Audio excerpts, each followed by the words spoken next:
The night that the stars showed out, the 56th time these two have gone head-to-head. Steph and LeBron became just the third pair of opposing players, each aged 37 or older, to have 30 points in the same game. They joined Jordan and Malone back in 2001 and Dirk in his last home game in 2019 against Jamal Crawford. Here they both are after the game.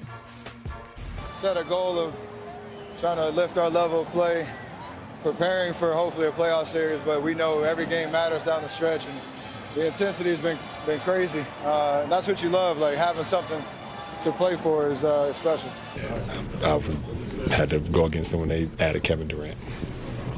So, I mean, Jimmy Butler is great, and you know he adds a toughness to him. He adds a championship DNA type of guy. But it's always the same. They always figure it out. They always add somebody that makes them dynamic. Neither here nor there, but I like the overalls look. Brian Windhorst joining us now. Brian, LeBron says that the Warriors, they always find a way to figure it out. But what specifically have they found here? Well, Steve Kerr has used 38 different starting lineups this year. And this one that he's got, he's finally found the jackpot, because I know that this game was so much about Steph and LeBron and Austin Reeves being great in the fourth quarter and Jimmy Butler's impact on the Warriors. But this five-man trio, which is their big three, Draymond Green, Steph, and Jimmy Butler, with Brandon Pajemski and Moses Moody, look, they're 13-0 now, Malika, 13-0 together. When they've been on the court, they're outscoring opponents by 138 points. And the reason this is such an effective lineup is because they're so great on defense. Look at these numbers. Look at this efficiency. Because they're so quick, they can cover for each other. They can cover for Steph, quite frankly. They generate lots of turnovers. They can play a full switch defense. And this is what's been the lifeblood of this Warriors late season push. It's this lineup that sent the Lakers to a loss last night. It's this lineup that, in my mind, has the Warriors with a real chance to make a run in the Western Conference playoffs. And being at the game last night, Brian, you could feel that from this Golden State Warriors team. There is belief, and that is a dangerous team for a group that still has the nucleus that won 4 championships together. More from Brian in just a second. On the other side, though, offense, I know J.J. Redick said in the first half it was a little stagnant, but it wasn't necessarily a problem, Danny, for the Lakers. We can certainly look at Luka being 0 for 6 from 3, but the quartet of Luka, LeBron, Rui, Austin Reeves combined for their highest point total of any game together this year. So what did the Dubs expose last night for Luka specifically? I think what everybody's looking at, and that's getting that mismatch in the playoffs. The game is going to slow down, and getting Luka in action. As you've seen Steph Curry sawing out Luka, trying to get him to switch. He's a little hesitant. Steph knocks down a 3. Later in the game, last 2 minutes was the most electrifying part of the game anyway, but later in the game, trying to get Luka in action. He finally gets a switch. I know Steph's not much of a rhythm guy, but let me have this dance. Easy lay down the lane. Similar situation. Now he gives him a different look, but this is where Steph is at his best, when he's off the ball some. Gets a switch first, get Luka back in this action, switch him again, put him in a different type of action. Draymond Green, come here, throw and go. Luka's not used to guarding that type of action. Wide open 3, Steph, 37 points to finish the game. Yeah, so Luka Doncic, certainly it wasn't his best game in a Los Angeles Lakers uniform here. We're going to get to more on that in just a minute. The Lakers, they had some defensive weaknesses exposed, but on the flip side of all of this, as we say hello to our friend Kendrick Perkins, the Golden State Warriors here, we got an appetizer from Brian Windhorst. Let's get the main course from you here, Perk, because you tweeted that Draymond has your Defensive Player of the Year vote. Why is that? What did he and the Warriors display last night?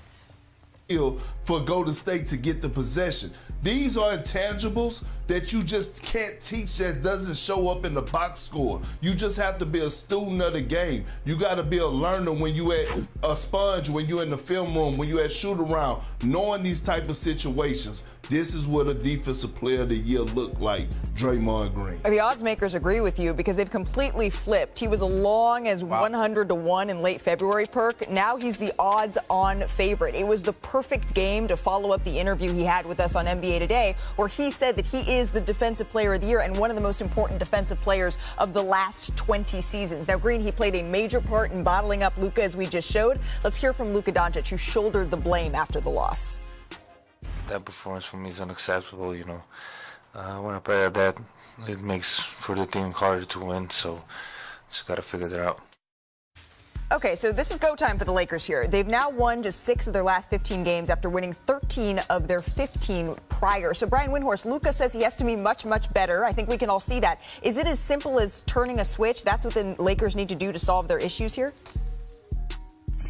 Well, the Lakers just don't have much of a margin for error, and they really need Luka to be great. And though that record dipped really when LeBron got hurt, that groin injury required more from Luka, and he did have some good games, Malik. I don't want to make it sound like he's playing poorly, Absolutely. but he did not make an impact in the fourth quarter of this game. This was a playoff-level game. We saw LeBron and Steph and Austin Reeves and Jimmy Butler and Draymond Green making plays all over the place. And number 77 was nowhere to be found. He didn't make his presence felt at all. And if you look at his numbers with the Lakers, 41% shooting, 26 points. He's got good, assists and rebounds, but he is not being the difference maker like we know he can. And he does look healthier. He has gotten his feet up underneath him. But for the Lakers, with this particular roster, to get where they need to go and to win all these high leverage games, Luka's got to put his fingerprints on the game. And it's just not something that's happened very much. He's got time. Obviously, there's still lots of opportunity. It didn't happen last night, and it hasn't happened a lot over the last 3-4 weeks. Perk's face is telling me he has a little bit more of a blunt assessment of this situation. What you got, Perk? And I do. He doesn't have time, Wendy. Like, we're going into the postseason. We're going into the postseason, and Luka's biggest issue has to be addressed in the offseason. He's out of shape. He needs to lose weight. That's not gonna happen no time soon. It's a reason that Golden State was searching him out defensively, and it's going to continue to happen even when they get into the postseason. Again, that was so easy to guard yesterday because Golden State have those athletic wings. They have guys that could switch and guys that could sit down and slide those puppies, and Luka struggled with that last night. And again, I'm not here to say Luka is this awful player. He's made 5 All-NBA teams. The Lakers are excited about having him as the future face for a reason. But I'm talking about the now. And the now doesn't look good for Luka or the Lakers because the issues that he has to be addressed in the offseason. I mean, yeah, I'm well, with you, one of the Perk. things, Malika, I've learned. Go ahead, Brian. Yeah, one of the things I've learned over the course of my time in the NBA, there's always time. There's always time, Perk. He's got big games coming up. The Lakers can still get the number 3 seed, and he's got the playoffs. Luka has time, but if I was a Lakers fan, I would have left the game last night thinking, well, I would. If I was a Lakers fan, I'd have been leaving the game last night saying, "Where's Luka?"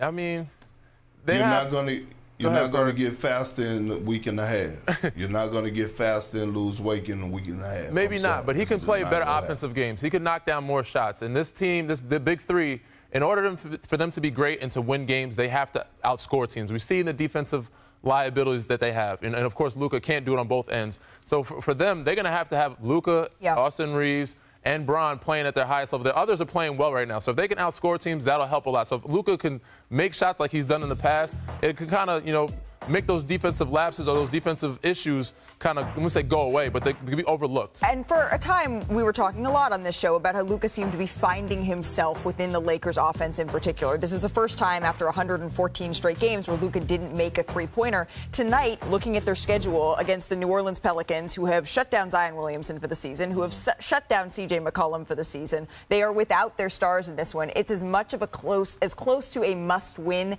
as it gets at this point in the season when you're chasing that playoff seeding. We have a lot to get to on the show because we have an excellent weekend of hoops coming up.